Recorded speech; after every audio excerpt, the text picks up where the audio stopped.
Yep. Okay. Welcome everybody to the November 16th, 2023 Long Range Planning Committee hybrid meeting for RiverHouse. This is LRPC meeting 3 for this topic. We're holding this hybrid public meeting, which enables remote electronic participation as legally authorized by the Code of Virginia per the Planning Commission's electronic meeting policy adopted July 7, 2022. I think we have at least one commissioner who is participating virtually. So we have people here both in person and through electronic means. I'd like to orient everyone to this hybrid environment and cover a few specifics about how the meeting is going to be run. Members of the public may attend the meeting here in person or electronically by using Microsoft Teams. The link is provided on the LRPC web pages, the county's events calendar, and the email notifications sent to LRPC email subscribers. Additionally, there is a dial-in phone option for those who wish to use that. For planning commissioners joining virtually, if you lose internet connectivity during tonight's meeting, please reconnect by phone. While you're on, please keep your phones and computers and other devices muted until you're called upon. Turn off the sound to any other devices around you to minimize interference, because there is a lag. For our virtual attendees using Microsoft Teams, turn off your video feed. I'll address when it's appropriate to turn it on in a bit. The Microsoft Teams meeting chat function is active to serve two purposes. It's for participants who need technical assistance and for other attendees to pose brief clarifying questions to the larger audience. While these will be monitored, they will not be formally acknowledged. Staff may address these comments as appropriate. Teams chat should not be used for discussion or for inappropriate statements. Those who are planning to provide public comment will still need to do so at the end of this meeting, as the chat will not serve as that opportunity. All public comments must be shared verbally for the record during the assigned public testimony periods. I'd also like to remind everybody in here right now to, when it's your turn, please speak up and speak slowly and clearly, because the microphones are up on the ceiling here. So you have to make sure everybody who's online can hear what you're saying. If you'd like to share your screen, please request permission first from the LRPC chair, that's me, prior to doing so. Additional notes for the planning commissioners.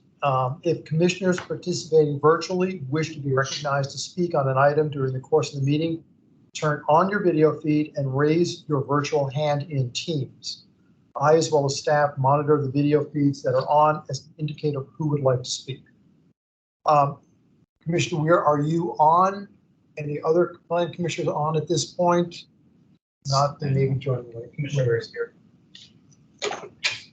I am on. Okay, great. I have the glasses, I couldn't see in the distance. Very good.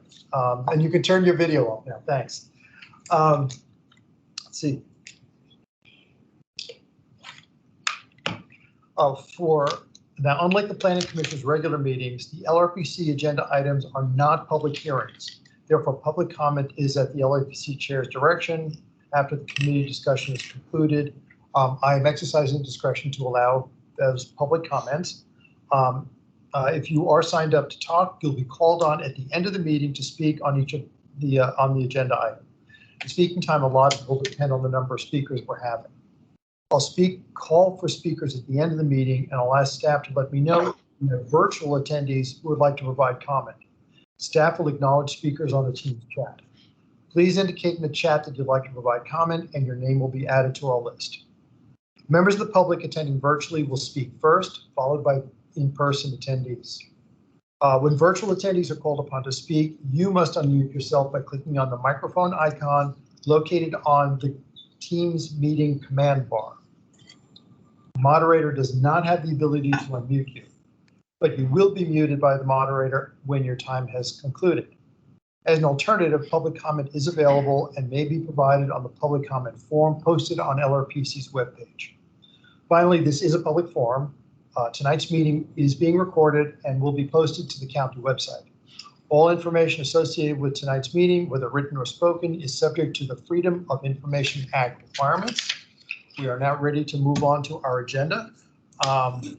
First, let's go around. First, we do have a quorum tonight. Yay. So that is done. But let's go around and introduce ourselves first, and we'll start with me. I'm Jim Lantelmi, chairing the LRPC tonight, and a member of the Planning Commission. Faizan Qureshi, I'm with JBG Smith, the applicant. Karen Bradley, landscape architect, the applicant. Matt Ginnivan, JBG Smith. Kateri Garcia, Arlington Ridge Civic Association president. Kendrick Whitmore, I'm a land use and zoning attorney with Venable. Karen Gavada, Planning Commission. Richard Grab, representing the representative. Judy Freshman, Crystal City Civic Association. Pam Van Heim, pedestrian event. Jeffrey Williams, Crystal Pentagon Cities Council. Nick Jacoby, Aurora Highlands Civic Association. Melissa Toth, Arts Commission and Public Art Committee. Chris Flatt, Transportation Commission. Leo Sarley, also Planning Commission. Matt Suzek, Planning Division, and my staff. Adam Watson, Arlington County Planning. APMD, Transportation. Ray Favre, Aaron Delaney, Parks and Recreation. Chris Warnash, Nelson Nygaard, applicant team. Murphy Antoine, Torty Gallison Partners, part of the applicant team. Great. And we know who you'll, oh, and online. Commissioners, introduce yourself. Daniel Weir, Planning Commission. Thank you. Do we have any other commissions who are represented who are virtual? Yeah, Caroline Haynes with the Forestry and Natural Resource Commission. Welcome, Commissioner Haynes. Hi, and this is Cindy Lewin with C2E2. Great. Glad to see you here. Anybody else? Okay, great. We can now move on. So our agenda tonight, of course, is the RiverHouse site plan. We'll start off with the applicant's presentation. We have I'll face this way so I'm not blasting your ear off. Okay. Good evening. My name is Faizan Qureshi. We're really with the applicant team, JBG Smith. Really pleased to be here tonight. As you can see up on the screen, we have a short agenda, but we aim to summarize and outline some of the items that we heard during LRPC 1 and 2. And then the design team will go over some of the areas that we are planning on incorporating into the design that stem from some of these items that were raised during LRPC 1 and 2. And then we'll discuss some areas that were flagged for further study as we head into SPRC. But before diving into the design, I wanted to reiterate some of the planning principles that informed the design really before we even started this process. And what we heard during LRPC 1 and LRPC 2, and really during numerous conversations with different community stakeholders, is an alignment on many of the areas that you see up on the screen, as well as areas that we were challenged to go further on and go beyond the sector plan minimum thresholds. The two areas that I think we're most proud of, that we've really embraced and that we've heard a lot of great feedback on, is our embracing of this notion of a diversity of housing types, as well as a mix of heights. And the way we're accomplishing that is preserving the existing high-rise buildings. We're also introducing new mid-rise multifamily buildings. We're also introducing a lot of new housing types that really aren't in this market, that are really unique to this project and really the region throughout. That includes rental townhomes, that includes for-sale condos, that also includes senior housing opportunities as well. Some of the areas that we also received positive feedback on is our emphasis on accessible connections. And this is an area that we will continue to explore, continue to emphasize throughout our design. Some of the areas that we were challenged to go further on was open space. And we heard that throughout numerous conversations that we've had, as well as our circulation networks. And when I pass it off to Sharon, she's going to talk more about this, but we've explored areas within our site where we can expand some of these open space boundaries, where we can provide more contiguous open space opportunities as well. And we're really proud of highlighting and identifying these opportunities. So as part of this last LRPC, I wanted to thank each and every one of you for taking the time during these evenings over the past 2 months, taking the time to meet with us, to review our plans thoroughly, to provide a lot of constructive feedback for us to work through and work on. I think coming out of LRPC, we're really proud of our plans. We really think that our plans have gotten better and stronger, and really excited to start moving into more granular details in SPRC. So with that, I'm going to turn it over to Sharon Bradley with Bradley Site Design. Thanks, Faison. So what you see on the screen here represents our 4.1 submission, and we've been working with you on a few areas that you identified for further consideration. So starting at the left of the page, at the south end of the property and working north, you asked us to maintain a more consistent green 40-foot setback along the southern property line. You expressed a desire to see wider sidewalks throughout Land Bay S and requested a shift to move the green ribbon further east. Now, we did hear some support for this layout and this alignment from people who preferred the more intimate neighborhood character of the green ribbon in its original location, but we also heard a strong preference to move the alignment further east. You wanted to see a more direct connection to the 15th Street to the west with open view sheds to Virginia Highlands Park, and something that was supported, that could be supported by the idea to create a chamfer on the C3 building. Moving farther north, you asked for clarification about our connectivity with Lynn Street and for a more generous open space between buildings N1 and N2. And then finally, you asked us to provide more public open space to the far north, deleting buildings F1, F2, and F3. So at LRPC, for LRPC 3, we're going to do a recap of the previous LRPC meetings and talk about what we were able to do to address these concerns and conversations. So as you can see along the southern lot line, we're creating a more consistent green 40-foot setback. We've increased internal sidewalk widths throughout Land Bay S to be at least 5-foot width, and in many cases 6-foot widths. We have shifted the green ribbon westward to be adjacent to Kent Street and created a 10-foot buffer, as we discussed last time, to create that biophilic experience for the green ribbon typology as it moves along adjacent to Kent Street. We created a direct 15th Street connection that is ADA accessible and provides clear views to Virginia Highland Park, and that was in part supported by that chamfer, as we discussed before. So the C3 chamfer opened up wider view sheds from that 15th Street green ribbon connection. Last time we were here, we talked about the clarifications to our connection to Lynn Street.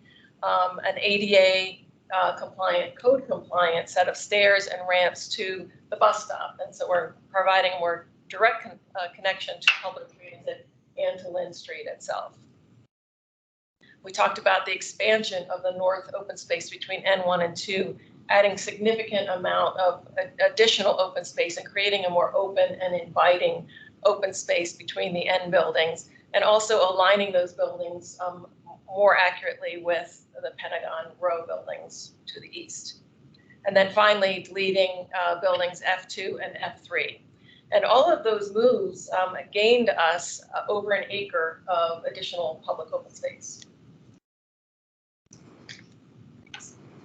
You also asked us to sort of combine all these complex circulation systems. And so this represents all of the networks that we've been dealing with, the primary and secondary green ribbon routes, the way the cycling interacts with that and weaves among it and separate from it as it moves through the central muse, as we discussed last time, and then also 8-foot sidewalks versus the 5-foot sidewalks and how those move through the neighborhood along with the streets. And we've also added the Lynn Street connection here to that circulation system. Now, we've also identified over the last few LRPC meetings further areas for study, and so that we will continue to explore these, work on these, and move into the SPRC process. One of those is to explore the shared street design over in the southwest corner to improve the pedestrian experience over there, looking at those VUNERF precedents and things like that to get creative about how we can accommodate movement through that space. We'll be looking at the protected bike lane on Little Joyce. There's been a lot of conversation about that. And so we want to explore further how to accommodate cyclists safely throughout RiverHouse. And then finally, we're further reviewing and confirming the pickup drop-off opportunities. You can see the icon there. It might be a little bit hard to see on the map on the screen, but it's those little black icons throughout. We're going to be looking where those can best be accommodated throughout the site.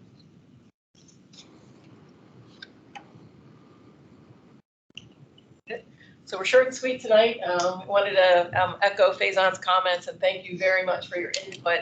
We think it's created a stronger project and we're looking forward to the discussion tonight. Staff, do you have anything that you need to present? No, I think we really wanted to use this opportunity to summarize what we've heard in the first two meetings. I think we've received a lot of questions since the last LRPC meeting into what's up for debate. What are the topics we can discuss tonight? It's really anything that came up in the last two meetings to make sure that going into SPRC, we have a clear understanding of obviously the progress that has been made. And I think the updated exhibits inform everybody, staff and others of what to expect when the resubmission happens. And really set the stage for the topics that SPRC will have to discuss and review further. Since some of what we're kind of getting into is really what SPRC needs to address rather than LRPC.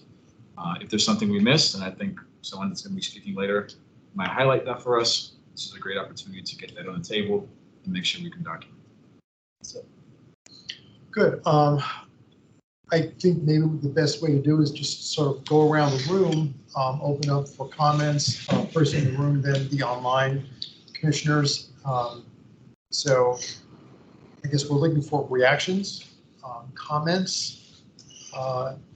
Is there anything that you feel is still unresolved before we move on to SPRCs? Remember, we're trying to look at things that are high level.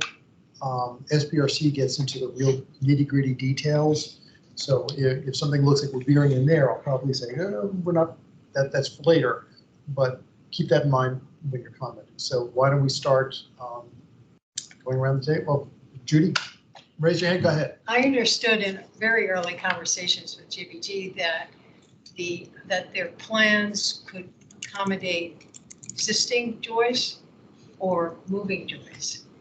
But it seems to me that everything we've seen presumes that Joyce is going to be moved. So I just would like confirmation that that is actually for sure going to happen. And there's no more discussion about the fact that Park feels it needs to be contiguous.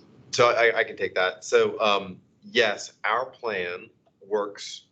Our plan has to work with reline joists, right? That's a sector plan requirement that our plan is able to accommodate a reline joist. It was important for us knowing that that design, that final design, is going to be dependent upon the Virginia Highlands Park master planning process, and that we are going to be phasing the development of our plan.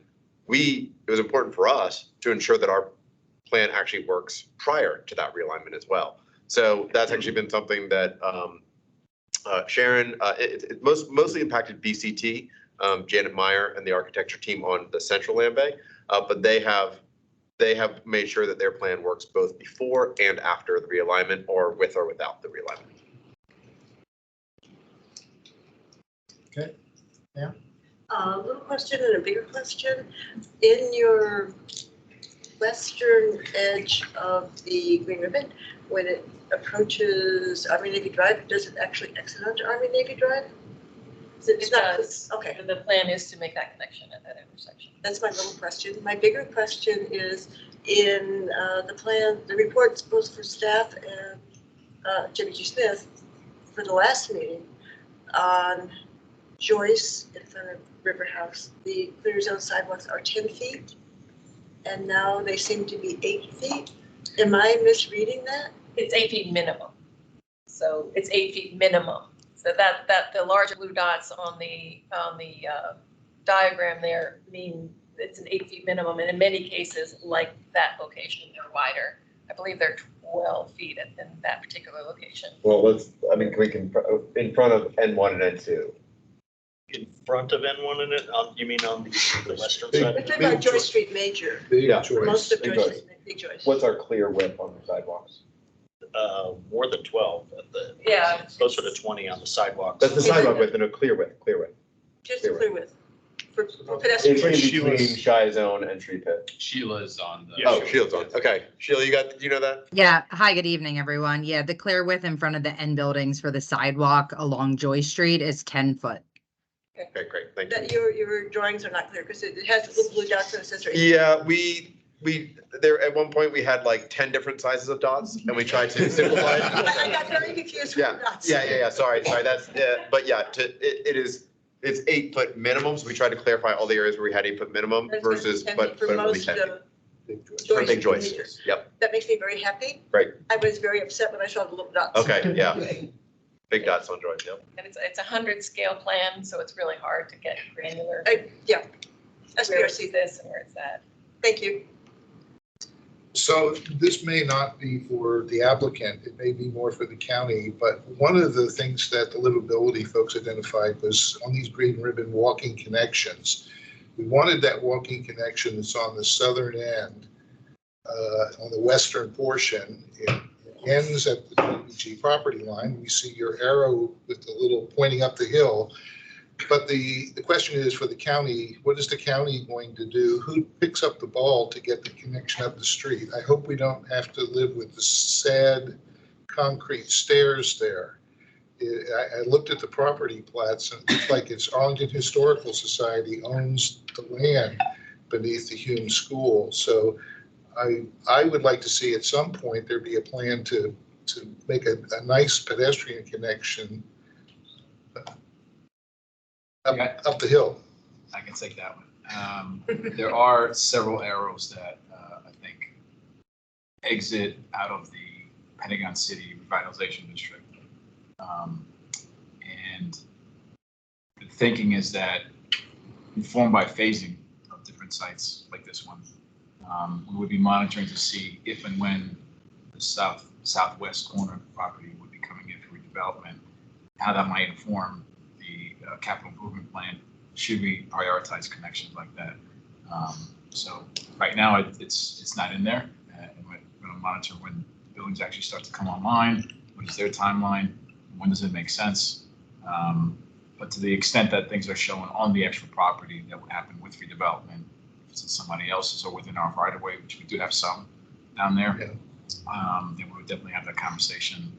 And it's something that happens throughout the county is we have approved plans, you to monitor their implementation, and to kind of have that data inform the CIP.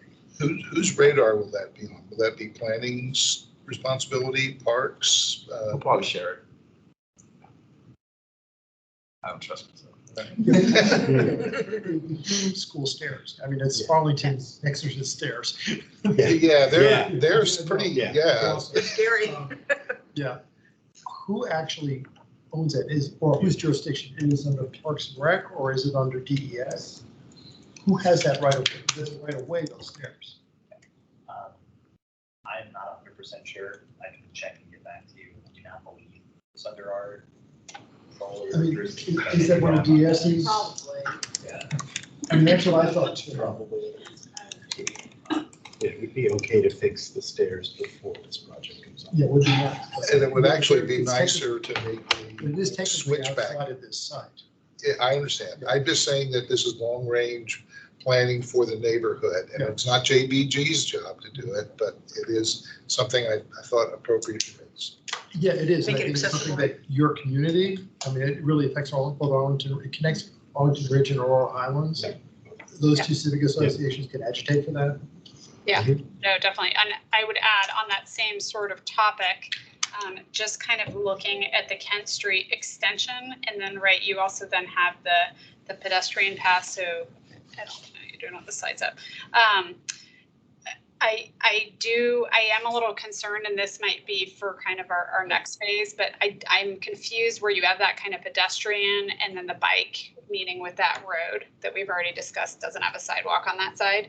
And so I don't know if that then would be something that's also on the list for kind of future county projects, but it seems a little concerning to me that you kind of have that intersection of all those things happening there. This is where the bus stop Yeah, so you is? have the bus, you have the pedestrian, you have the bike, And now you have this road that is not great. Where garage entrance to the conduit. I think that garage entrance is over on the, yeah, further to the left, which I do know, is also a concern, is making sure, right, that you. And we did have a comment from one of the condos. Yes. Wrote in about that you're going to work with them further. That's that's over on the 15th Street connection. Yeah, that's right there. But I think the area that Cattery is flagging is a good one for further study as well. I think the hope is that consolidating those crosswalks so that it's all those things. It try to hopefully makes that function more like an intersection. Is your primary concern around sort of the vehicular turning movements there, or? Well, so that's just bikes, right? Or is that vehicles? Oh, that's vehicles. Yeah. I mean, all the concerns. Yep. Okay. Yeah. Fair. Yeah. I mean, because you have a bus stop, you have bikes, cars, people. I don't know. It's just, and it's already kind of a concerning area as it is, right? Without sidewalks on that side of the street, and it's an interest. It's a steep incline. Okay. So Chris, maybe that's something we can look at. If there's, I don't know if that's a signage. Like, could you do stop signs there? I don't know. I don't know if that would work or not, but we can look at that. Okay. It doesn't seem an impossibility. It just seems like an area that needs to be. Treat it like an actual intentional intersection rather than sort of accidentally where all these uses are colliding. Yep. Okay, we also had somebody with the hand raised at RiverHouse, I believe. You have still, your hand is back down.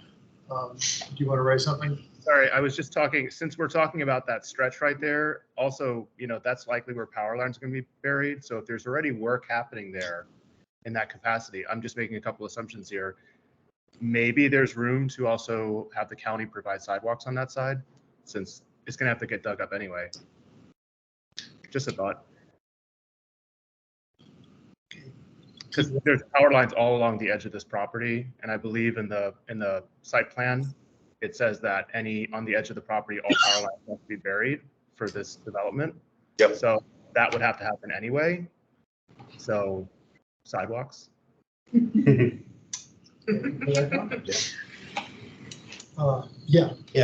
Question on the north end of the property. We've only touched on it briefly that the two buildings were deleted, F2 and F3, which would have been a great way to deal with that serious grade issue on that end of the property. So I'm wondering, we haven't talked about what happens at that open space. Does that pool stay? Do you somehow put in a ski lift there? What does that open space look like? Since that would be a great place for building, but evidently that's been removed already. I'll no comment on whether it's a great place for a building, but you built. Yeah. No, I think those are issues we'll have to punt until we get into public park master plan process. So we've kind of identified the area, and what goes in there. I think it has to come later. And would that pool area stay, or would that? Well, for us to remove the pool, we have to build a new one, and that's this small building here. So I think there'd be a big chunk of that open space that we'd be able to, kind of deed over at some point. But then the balance of it would need to wait until we replace that pool. Online, any of the commissions online will have comments, questions? Yeah, I do. This is Carolyn Haynes with Forestry and Natural Resource Commission. I know there was a lot of discussion at the last LRPC about the distances between N1, N2, C2, C3. Do we have confirmation of those? Just want to make sure that we're not getting back into the same discussion during SPRC. Yeah, so we have the sections here for C2 and C3, and they range from sort of 65 at the tightest to kind of 100 to 125 when they open up at the chamfers. Between N1 and N2, we still have some more engineering to do. It had been, I want to say it was roughly 65 before, and we've added approximately 30 feet to that, but we still need to refine those engineering details to get to the precise number. Because obviously that makes a big difference on accessibility and usability and all of that kind of stuff. I just don't want to see them shrink back again when we get to SPRC. Yep. The other question I have is about the wooded area on the west side too. And so I know there had been some earlier discussion about that, but there hasn't been any other further discussion about that. And I know that you all had done your survey and you've done your analysis there of, being able to get that green ribbon in there. But is there what kind of buffer did we end up with there? Can you just confirm that for me too? It's generally 60 feet along that edge and significantly wider where it opens up near the center of the site.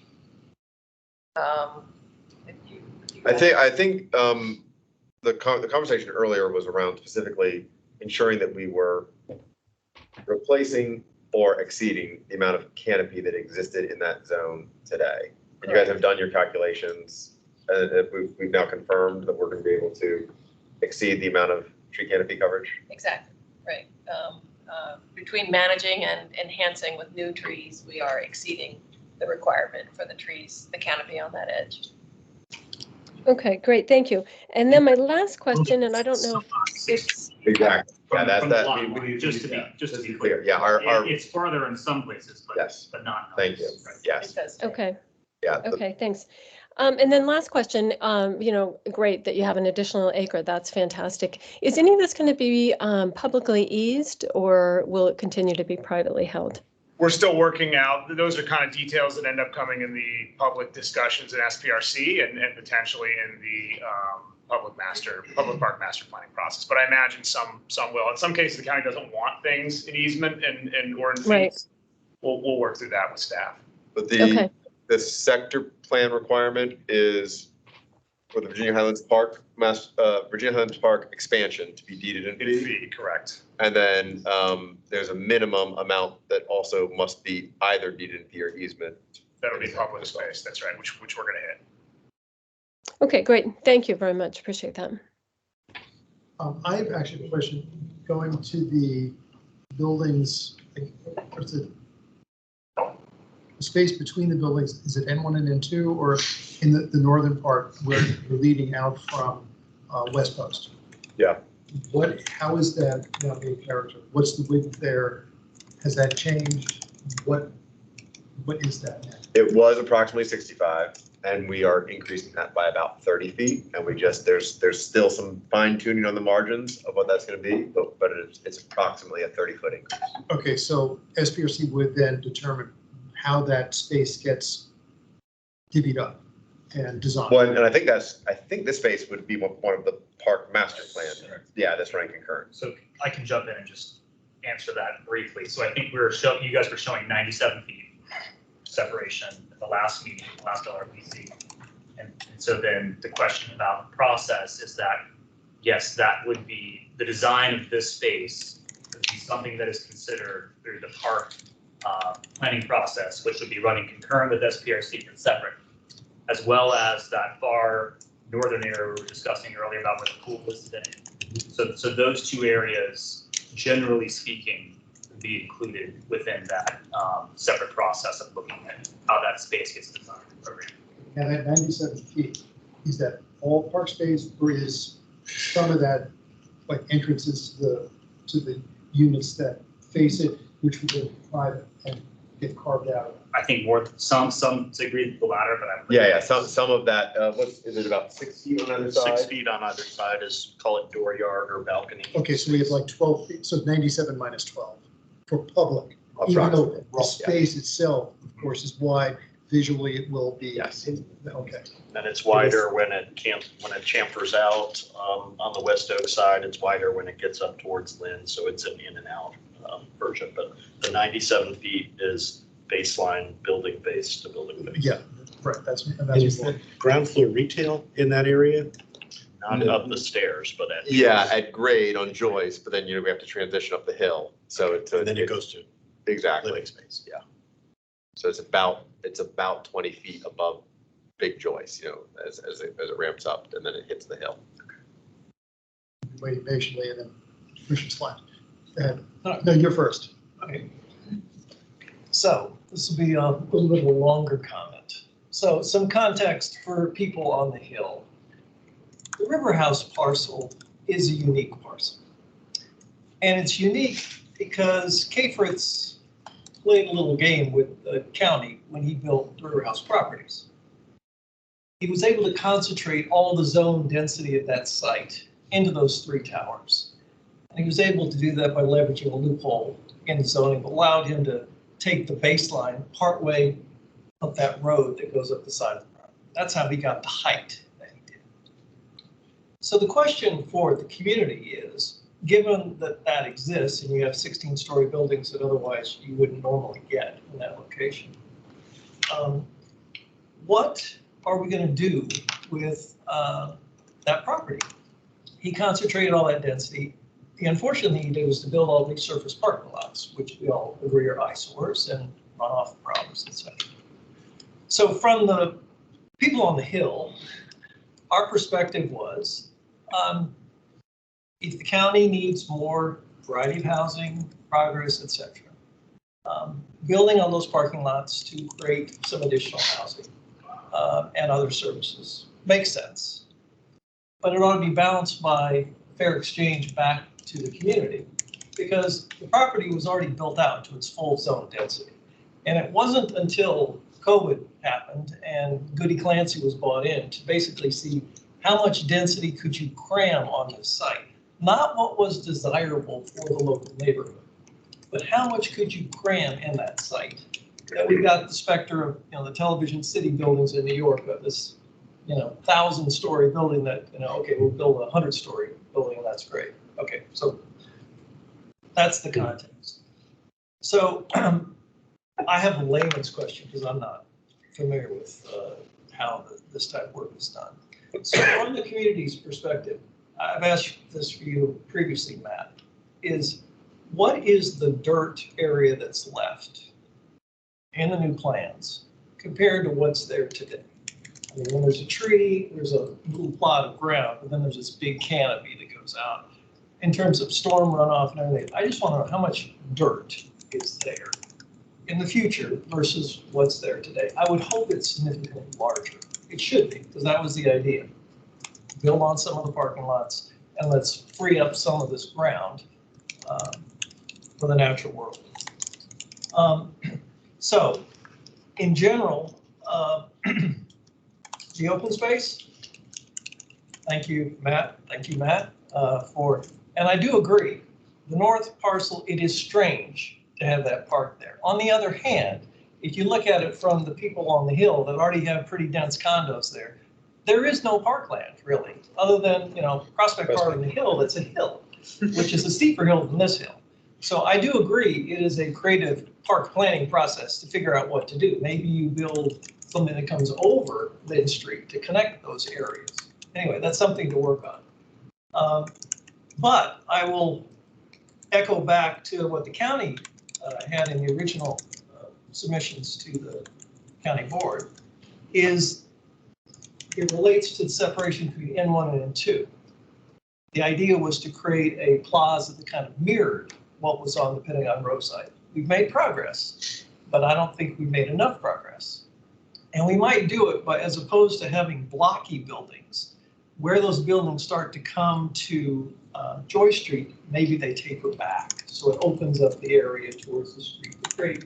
We were talking a little bit earlier, what is usable space there versus what's right. So that's my one comment about open space. Thank you, we have a challenge, and then I would like to see something more at the plaza.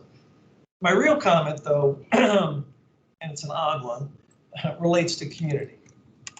And this is something I brought up earlier. And this relates to the heights of N1 and N2. For the people on the Hill, we all have, most of us, the representative is unique in that all the units face out and face RiverHouse and the city. The other side of the building is just walkways. So our engagement with the community is looking towards the city and looking down. And today, we see life. We see what happens in the Pentagon Road. People watch the ice skating, they watch people in the summertime, that draws them in. It's all part of what makes us feel connected to this community. When N1 and N2 are built up at 7 stories, not many people in our building are going to see anything down there below. You're just going to see, the tops of those buildings. And that's kind of, from my standpoint, although the Washington views that we now protected are much more important, if you ask in my heart, what I would like to see in this fair, equitable development going on is to see those buildings brought down to 5 stories to mirror what's on the Pentagon Row side. So when you actually drive down Joy Street, it looks somewhat like a street, 5 stories here, 5 stories there, as opposed to 5 stories now going to 7 stories and then up to 18 stories, you know, for some of the older RiverHouse buildings. So that is feedback from the Hill. Thank you. Okay, very good. Commissioner Slack next. Thank you. All my questions are so it was great to see the talk about in SBRC potential bike facilities on Little Joyce. But the shading, the yellow shading was like only on the portion from Big Joyce to like the green ribbon. Are we limiting the conversation to just that portion of Small Joyce? That was our current thinking, but you tell me. Okay. Yeah. Great. So I identified and staff identified the sector plan says all public access ways should have inviting bike facilities. So I would include Little Joyce in that. I would include the Kent Street extension in that. I would include the East-West connector that really needs a name. 15th and a half is what we did. That's what we've been working on. Thanks, that's very helpful. Because we have, I know there's certainly a thought, right? Maybe these are low enough volume roads that they don't need a bike facility. We have in our master transportation plan bike element very clear guidance on like what bike facility is appropriate on a particular road. We stole it directly from NACTA, and it says like a bike boulevard or Shero is only appropriate on roads that are expected to have 50 or less cars in the peak hour. I look at the 2032 traffic volumes and the MMTA, and it looks to me like all of those streets that I just spoke about in the PM peak hour have over 100 actually cars in that peak hour. So the NACTO facility guide says, okay, more than that, we should be looking at least conventional bike lanes, preferably buffered bike lanes. So I really would like to see protected bike lanes on the entirety of the Joyce. I'm happy to have a conversation about whether conventional and buffered bike lanes are sufficient on 10th Street extension or half street. But I think we do need to be talking about good bike facilities on the entirety of Little Joyce. It's an important connection back into the neighborhood. That gets you into Aurora Highlands from that city. And then another thing staff had identified and I had flagged is this whole idea of there being the primary green ribbon and also a separated bike facility because green ribbons are not for bikes to go fast. And there appears to be some sort of separation between Little Joyce and Kent, but then it appears this whole idea of a separated bike facility seems to disappear west of Kent Street. Is there consideration going forward in the SPRC of getting that separated facility to get all the way to Lynn Street? I mean, we can certainly look at it. I think some of the challenges we talked about, last time really were, this grade up here and sort of the width that would require. I mean, I don't want to speak for Sharon, but I think it would be very, very challenging to have any vegetation there if that grew to that width. And then there's sort of the question of what is the experience as a cyclist on that type of switchback? Are you more likely to take Kent Street up? And then naturally the question is, okay, can you do bike lanes on Kent Street? I think that's another one we can look at. As with so many things on this project, one of the answers is grade. And this road is fairly narrow here, specifically because it's navigating a lot of grade. So we can look at what adding that width would do and if it's feasible. Yeah, I think that's a very reasonable conversation to be having, right? Like maybe we only need a place for bikes in one of these two places. Okay. It's Kent Street. Yeah. It's the parallel to the green ribbon, primary green ribbon. But bikes are going to be coming down from Lynn. Yeah. And e-bikes are going to be going up. Yeah. So let's at least give everybody one good solution to that. And so yeah, I will say we'll say that the challenge is how much supportable width we can add to that road there with the grade, but we can move it. I think that's all I have. Okay, Commissioner Weir, your hand is up. Next.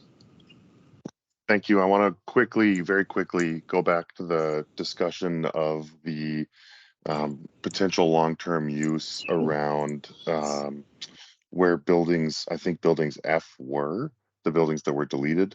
And I'm almost certain I know the answer to this question. I feel embarrassed for even asking it, but that triangle of space between the northernmost / rightmost part of the property in Army Navy Drive, is there any chance, I'm sorry for asking this, but is there any chance that that can be acquired from the United States to be brought into this project? Is that a discussion that is ever possible to happen? And I'm just going to stop embarrassing myself now, but that's the question. The triangle right there, Matt. That's right away. That's VDOT. I think we own that most. The county. It's the county or VDOT, yeah. The civil diagram, the plat on page 10 of the civil PDSP has it as lands of the United States. Oh, dear. Part of the U.S.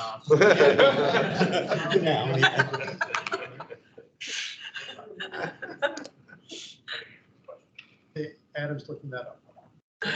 So that's, it's not yours. That's not, yeah, that triangle wedge is not ours now, yeah.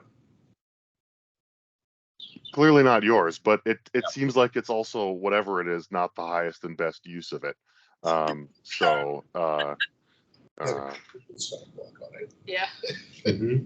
Well, yeah, actually, that's something that I even raised when we were doing the Pentagon City Plan update. That whole stretch north of Army Navy between 395 and Army Navy it's ridiculous. It's just parking, pavement, other uses. It's a total waste, and it's Defense Department owned. But it's like crying out to be something other than what it is now. They did put in their most recent Pentagon Master Reservation Plan the ability for those to be redeveloped into mixed use. To look at that. So sell it. The thing is, I think that's not. That triangle is probably owned by GSA. Sorry, that triangle is probably owned by GSA, right? If you go and look in Arlington County's property map on the GIS map, you can see which buildings that are the subject of this recent news article, and those are indicated as being owned by the Department of Defense. But that corner is part of the whole 395 Army Navy Drive complex, where there is no, that map data does not include a parcel. It does not include ownership information. It might as well be part of 395. It's unclickable. And the plat says, like I said, the plat says lands of U.S. government.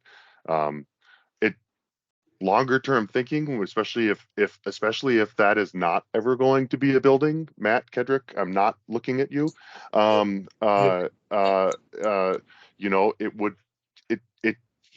We should find a way to consolidate it. It shouldn't be, there's absolutely no reason for the US government to hold on to that unless it's thinking about building a building there.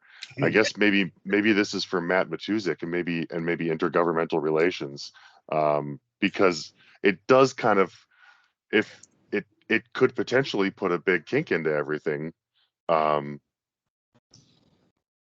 it could be a nothing burger. And like I said, I already regret opening this can of worms, so I'm going to stop.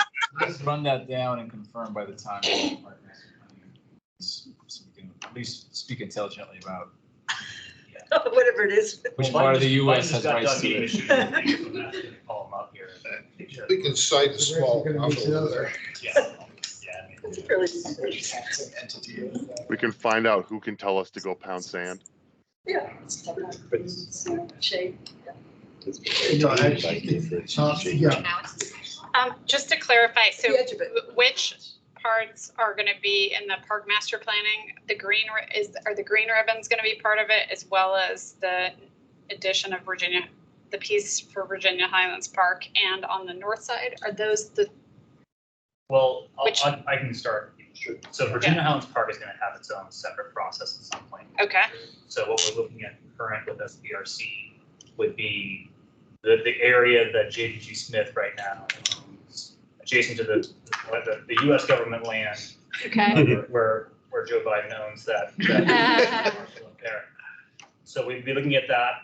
Okay. I would imagine we still need to delineate this a little bit. When we get the 4.1 plans back in, we'll solidify what the extents are, but the green ribbon in between there, and then that northern views, that destination public space that's between N1 and N2 building. Okay, so I just want to make sure I understand. So between N1 and N2, the government spot on the right, and then what about between C2 and C3? Is that part of the park master plan too, or is that going to be part of that? Not at this time. The reason why is because on the general land use map, we have open space indicators for the space basically that's in between the end buildings. Okay. And then again, exactly. Okay. And then that far north side of the site. Okay. As well. So that's where the efforts are going to center. It would make sense, I think, for some synergy to sort of think about how one gets between those two spaces as part of this plan as well. But that's something that I think we still need to think a little bit more on. Is that? No, I think that sums it up. So then, as a kind of a follow-up to that, you said that that park master planning effort is going to be run concurrently with the SPRC. And so obviously for those of us who are going to be attending multiple ones of these, obviously request that scheduling consider not having them all in the same week, so forth and so on. We're just going to do it at the same time. Yeah, exactly, at the same time. And we have to be on one virtually and physically. And no, that's an excellent comment, and we will be definitely taking that into consideration. And I would also say, right, that you want some cohesiveness between like what you're going to have between C2, C3, and all the other green ribbons, and then what you would be planning between N1 and N2. So you have two separate processes going on. You want to make sure that they're informing each other, I would think, and that you don't want kind of like. We agree with that. That's one of the reasons why, although we wanted to differentiate the architecture throughout the site, we had one landscape architect. Because we don't want it to be. Okay. We want it to be cohesive, but we also don't want it to be all the exact same, right? If we're planning, some family friendly versus, I don't know, a child versus dog, right? Like you don't want it to be all dog amenities. You want to have a mix, right? So I think that even for other elements of the site that are not included in the park master plan process, I think Sharon will still be responsible for making sure. Yes, I just think it's an additional challenge of trying to figure out how, if it's not all the same people, you're informing everyone about what's going on in each of those, I guess, venues. Good luck. Understood. And we will also be talking about green ribbons as part of the SPRC process too. So this is going to be an interesting thing. The idea, honestly, is to give more time and thought and effort because to handle. That's not supposed to be done until late January, early February. I mean, if you. Please, somebody who's virtual, please go on mute if you haven't done so already. I think they're good. The idea is to allow a deeper dive. Okay. That's not like this kind of. Got it. Okay. For doing that. Not that we wouldn't be discussing what's happening at SPRC, especially at the very end, understanding what design is coming out of that in terms of heading into conditions. So, excellent point and something we'll be thinking. Okay, do you have another one? If I'm still talking. So one thing, and this may be more for SPRC, I am interested in how I think the visibility and the connection, like we talked about from Virginia Highlands Park, right, viewing all the way up through C2, C3, and up to Lynn. Obviously, I think that is important, and I love that idea. And so I would assume then, right, the architecture would allow for that. I also do like, as Richard was saying, that visibility too between N2 and N3 looking up to the ridge, I think has a lot of potential to be explored. I also would be interested in better understanding kind of the walking paths and corridors between all of the townhouse area. When I look at that area, you know, if you look into this zoomed in portion, it kind of reminds you of a little like rat maze, you know, like little people like walking. So I guess I'm just interested in the SPRC. How are you going to make that inviting and interesting for people walking through, so it's not the, you know, wind tunnels or you're in kind of a weird. I thought you were going to say it reminds me of a charming, you know, medieval European village. You went with the rat maze. That was these quirky little streets. It's like, you know. Intimate. That's the intimate is the word Yes, you're looking for. intimate rat maze. No, yeah, so that I'd be interested, right? I think that could be more of an architectural thing, but it was something when I was looking at the design that I was concerned about. Also, obviously, you're gonna have people bringing their bikes with parking. Yeah, so I think just understanding how that all would work functionally will be interesting area to look at. Yes. All right, I'm done for now. Okay. Do we have other comments that people would like to raise? Anybody online have further comments? Yes. Raise Pentagon Ridge. Good evening. Tina Galati from Pentagon Ridge Condominium Association. Just a reminder that we are the closest neighbor to RiverHouse in the sense that our land touches the RiverHouse land, so there's no parking lot between us, such as with the single family homes and such. So just wanted to point that out before I give one general comment, which is we do find this plan a lot better than what we saw at the LRPC number 2 meeting. So thanks for listening and taking in those concerns. Second comment about the sidewalks on the northbound side of South Lynn Street. We want to remind you about our comments at the last meeting that perhaps what might help solve that issue is to have a conversation with WMATA about the three bus stops. As we know, there's a bus shelter, but you have 3 bus stops within 100 feet of each other, one in front of our building, another the bus shelter, and then there's another one just 100 feet north, right behind the James building. I'm not saying get rid of them, but maybe there's a chance to consolidate them into one of those locations, perhaps where the current bus shelter is, or to relocate it, especially if you are looking at putting sidewalks on the northbound side of South Lynn Street. So also just want to mention those bus stops are for the 10E, which really runs in the morning and the evening. And in my 5 years on this part of the neighborhood, I've only seen 1 or 2 people use it. So hopefully it'll get more usage since you're increasing connectivity. But again, we think there's an opportunity to consolidate and they'll still be accessible. You're talking within 300 feet, you have 3 bus stops. Final comment is more specific. We can either stay on the Land Bay S graphic, or we can move to the slide 7, the areas identified for further study. It's up to whoever, but I think you can see already at where the green ribbon on the 15th Street connection, it's you see that it goes from the large dots, which are the 12 plus clear green ribbon, and then it transitions to, I believe, 8 feet plus. Our request is to change that to a pedestrian network, either 8 feet or 5 feet. Ideally, we wouldn't want anything.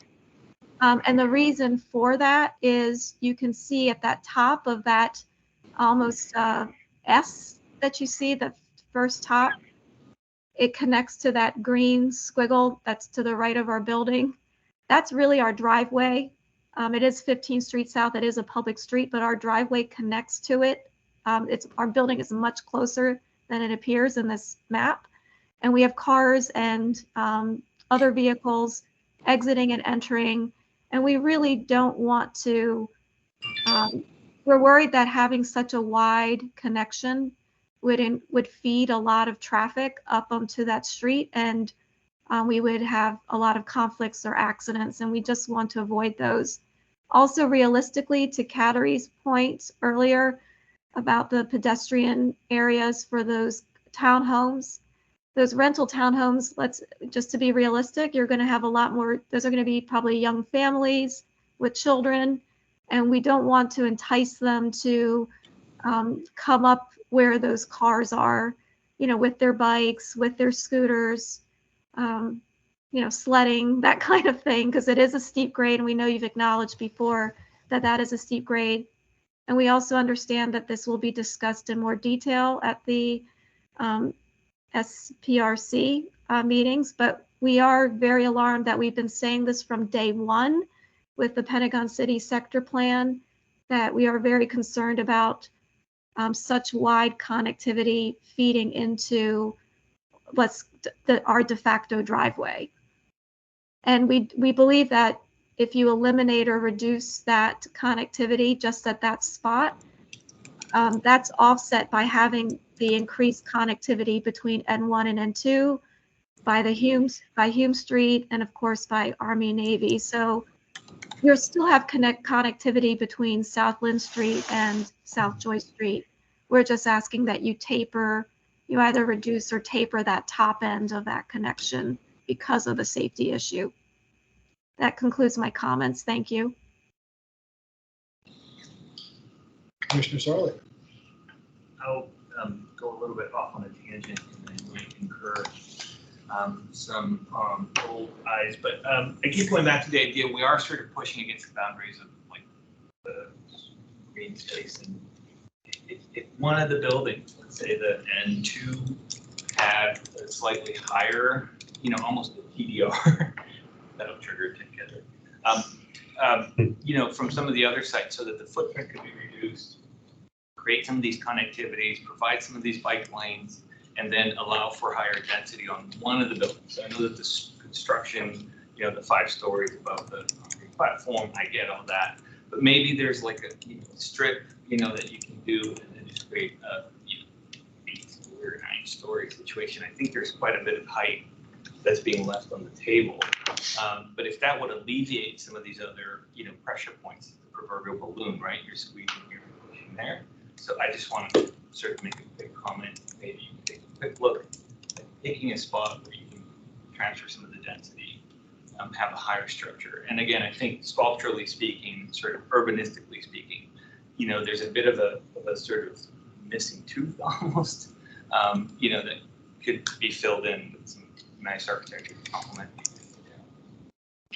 Again, being sensitive to the neighbors and their sightlines, I get all that. But I think, it would alleviate some of these other things. All right, I'll stop talking since I'm repeating myself. Okay. Do we have other comments? Another clarification, the current clear zone for the Little Joyce sidewalks, in the prior SPRC, or LRPC, excuse me, they were 6 feet, and if I'm interpreting your little dots correctly, they're now 8 feet, is that true? Sheila, you on?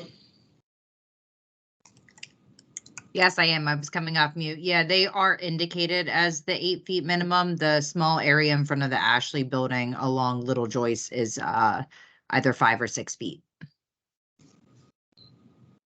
8 feet except for right in front of Ashley. Yep. Yep, right where you're showing. Thank you. You're welcome. Okay. I have another question. Yeah, Commissioner Sarley. So just thinking about the greenway and the road combination, I'm just having a hard time picturing that and wondering if there's precedent, either, I don't think there's one in Arlington, right, that we've done something like that. But if there's like. We will have similar situations within Pentagon City when the greenway is built out. Along Fashion Center and the big mall, there'll be parallel roads and green ribbon in 1 or 2 spots. So it will happen in other places. This will be the first one to be realized, but it is also proposed to be on that right there also. And again, I know this is slightly a little bit more SPRC, that's why I didn't talk about it too much, but any sort of samples or examples that you can think of, around the country or maybe like in Europe, where we're trying to mix the Flume Earth with this green ribbon, so I'm really curious as to precedent. Yeah, this is something at the earlier LRPC that we did raise, and it is going to be definitely a design challenge. Design is going to be extraordinarily important for that, to make sure that the green ribbon is not seen as just a sidewalk on the street. So I think we flagged that and threw out that challenge. I think to also help visualize, after the first LRPC meeting happened, I went back to dig up earlier graphics, really visual examples from other places. And if you go back to both project page or LRPC, the first LRPC documents are listed. There's a new PDF that kind of goes back 2 or 3 years, demonstrating exhibits from Goody Clancy of here's kind of what the intent is, here's how the places have kind of grappled with this and things to consider and spur creativity. Yeah, I mean, your concerns are very, very valid. It is something we raised at earlier meetings. So I appreciate you raising it again to make sure that people understand that this is going to be really important. Because the green ribbon to these 3 neighborhoods and this overall planning process is a big deal. And this is coming up on other sites within the Pentagon City that we're serious about the green ribbon being realized and being realized correctly in the way that we had earlier envisioned. So it isn't just a throwaway thing. Oh, here's throw a couple trees here and we're fine. It's going to have to be more. So it's definitely something we can and will be raising probably at almost every meeting we have. Yeah, and I think it'll be really exciting too. Like, yeah, I'm eager to see, what sort of design you guys can come up with. So that's good. Yeah, thanks. Other comments or concerns? I have a like relative to the balloon is. yes. Hello, I got a comment. Public comment. Just hold on. We have one person here first. Is if you're going to look at creatively doing this, the building to explore to make higher is the southern end of N1 on the backside. So on the Choice Street side, it may be lower, but you could go up towards that corner of that end of it, because they're not, most of the views of Washington, as I've showed you, are on an angle. And that is an opportunity space, in my view, if you're going to do that. But my other comment to that is, land for this project is free, because they bought the property with RiverHouse on it, and now they're adding things to it. So maybe the balloon can have some flexibility and not have to expand. A quick example of that is Gannett Towers in Roslyn. They just align it such that you can see past it on either side, so you can design ways that you can sort of be deferential to existing sight lines. Okay, someone who was, I think, on a phone line was saying something. Yes. Did you identify who you are, and are you? We need to know whether you're a member of this committee or a public participant.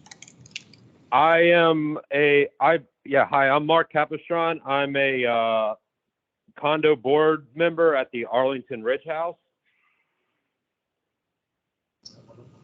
Yeah, I think are you the RiverHouse representative?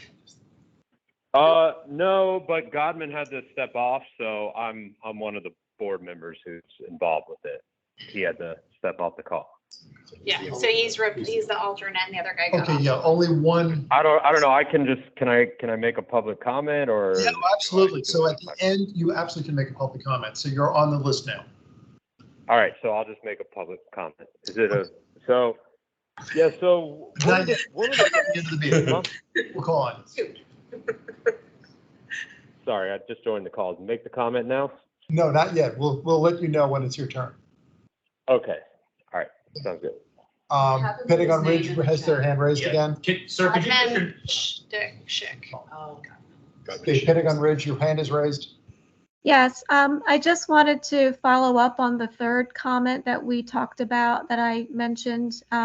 I know there isn't a requirement for a response during this meeting, but I did want to, for the record, just so everyone could hear, did briefly correspond with JBG Smith before this meeting, and they mentioned about that piece on the 15th Street connection. You were just on that slide, yeah, or Lambayas, that top part, that there could be other design solutions if not that are just not reducing the width or changing it to a pedestrian path. So I did want to acknowledge that that was something that JBG Smith did mention to me, and I don't know if they want to expound on that since I did not hear any response to that third comment of ours, which is our main comment. Sure. Yeah. No. Thank you, Tina. Thanks for flagging that beforehand, and I apologize that we didn't bring that up into our main presentation. But yeah, no. I think as I'd love to understand some of the concerns probably in a finer grain detail, or really have Sharon and her team understand them, because I think width is definitely one of the tools to signify a change in character. But if the concern is more about the speed at which people are moving in and out of that connection and that transition point, then maybe it's something where strategically located planter, particularly if it's about vehicular safety and vehicular complex, maybe it's something with strategically located planters or changes in paving patterns.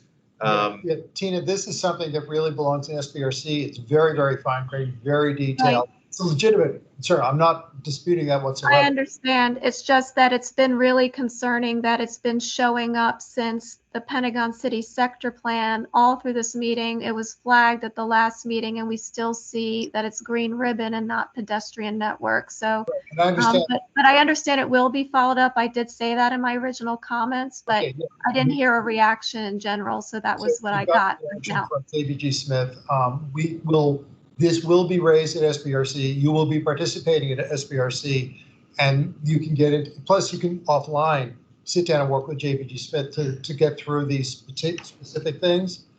So again, I think you're raising a good point. Yeah, because of Vision Zero and safety, that's a priority for the county, my understanding as well. So it goes beyond. So I get it. I'm not going to belabor it. I know you need to move on, but it's been disappointing because we keep getting told this has been our number one concern. We've been very supportive of the project. We haven't been NIMBYs. We've been very cooperative. We've been mentioning this as our number one concern. It's not just for ourselves, it's for our neighbors, for our community, for children. And we keep getting the can kicked down the road. So hopefully, yes, I hope we get to dig into details, because the last thing I want in the SPRC process is, oh, let's wait and talk about it at the county board hearing, the final hearing. Don't do that. Okay. All right. Thank you. Before that. So yes, thank you. Raise it then. But yeah, thank you for flagging. My last one maybe. Yeah. So I'm looking at the pick on slide 7, the pickup drop-off identified areas, and this is, I'm sure, more of a transportation and certainly a pedestrian question. I'm kind of curious if we have examples of where you have the protected bike lane and pickup drop-offs that work successfully. Yeah. I think this is one of the challenges, frankly. Yeah. Yeah. Well, how does pickup drop-off work across a two-way protected cycle track? We don't have good examples in Arlington. Yeah. In front of our office in Bethesda, we have a two-way protected cycle track directly in front of our office. And the pickup drop-off really doesn't work at our lobby. So it winds up being that, people typically will go down to one of the corners. Okay. So I think it is a unique challenge, and one that we do still need to solve. Okay. The benefit we have here that I think it's a tool in our toolkit, not saying this is the only way to solve it, is that we do, with these existing buildings, have these legacy laybys. Yeah. So there's a lot of internal road network where potentially some of that activity can happen. Yeah, and you have enough in both areas around those buildings, or all the areas that maybe. We're also building a very large garage, and it may just. Entry and exit for the garage. I was wondering if you could actually have a, what do they call it, a porte cochere type of thing, where you can actually not build on that area and drive in and under and have that activity take place without impeding the driveway. But this is your. Yeah, no, I think that there's sort of all of those are potential tools in the toolkit, and we do need to drill into that a little bit more. Okay. Do we have any further comments from the table, virtually or in person? Because then we can move on to final comments. Okay, I think that we can now move on to public comments. The person on the phone, it's your turn now. You have 2 minutes. You can say what you will. If you're still on, you're on mute. Edmund, if you're there, it's your turn. Mark? Or Mark, is it Mark? Oh, Yeah. it is Yeah. Mark. You're still on the Hi, phone? this is Mark. Can you hear me? Yes, we can hear you. Go ahead. Hi, so I'm Mark Capistron. I'm one of the condo board members at the Arlington RiverHouse, and I guess I'm just calling for public comment. One of the concerns that a lot of people have raised here in our building about the green ribbon is the Pentagon City Mall has a lot of tourist traffic. It has a lot of, it's basically like a dumping ground for school kids on their DC, field trip, and then they get dumped at the mall. Just people who basically don't live in Arlington, they're just here for the mall. The RiverHouse is basically a separation between the commercial shopping mall and our residential neighborhood. So we need to be connected to the neighborhood, but we don't want this large, inviting, intuitive path that's just like an extension of Pentagon Row that's going to just flow all of this commercial traffic into our neighborhood. Like we don't really see a reason that a bunch of school kids, stopping there for lunch need to wander in our neighborhood. Like it should be a path that's connected, but it shouldn't be so intuitive and so inviting that, people that live here should know it's here. Like, your local streets, your local sidewalks, your way around. But the tourists who are here for 2 days, it's like, why it's not going to feel like a neighborhood if it doesn't have some sort of like, not totally off the beaten path. Like it doesn't need the stairs of death, but it needs to have some, like, the people who live here know it. But if you don't live here, why are you like, why is the shopping mall crowd wandering up into the neighborhood? It's something we would definitely like to see addressed. Okay, thank you for your comment. Yep. Okay, this will be wrapping up the final LRPC for the website. Coming up before SPRC starts, November 30th, put it on your calendars. I think all of you are going to be interested in it. We're going to be having the walking tour on that day. It'll be at noon. We're doing it then because it gets dark so early. We can't really do it in the evening. It's a practical matter. It might be a little warmer then too, number one. And number two, you get to walk off some of your Thanksgiving meal. So we'll be having that walking tour. We'll give an announcement where we will be meeting. Wear comfortable shoes because it's a really big site. We're going to be covering a lot of ground on it. But this, I think, will be the intro to SBRC. That will then, our series of those meetings will be coming up starting presumably December, January. Do we have any tentative dates yet? When we'll have an idea when the plans are resubmitted. Okay, but anyway, the next step is the walking tour November 30th. Put it on your calendar now. And that, remember, it's at noon. It'll be at noon. So other than that, I have nothing further to add. And one last comment. Where will we meet? We don't have it. Okay. That will be announced. Probably across from Pentagon Row, but we're going to determine that in the next 2-3 days, and we will be letting everybody know what the route will be and where to meet. It will be publicly posted. Yes. Because this also is a public meeting, so anybody can join. And we've generally had pretty good turnouts for most of the walking tours that we've had in this area. So it should be fun. Any last comments? But otherwise, I think our meeting is done today. Thank you all for your participation. I think this has been a very, very useful exercise. Thank you. Excellent work. Thank you, Judy Smith. You've made a great Pat yourself on the back. comments we've had here. So I think we're definitely moving in the right direction. So thank you all. Thank you. Thank you, Jim. It might be the first meeting in history that's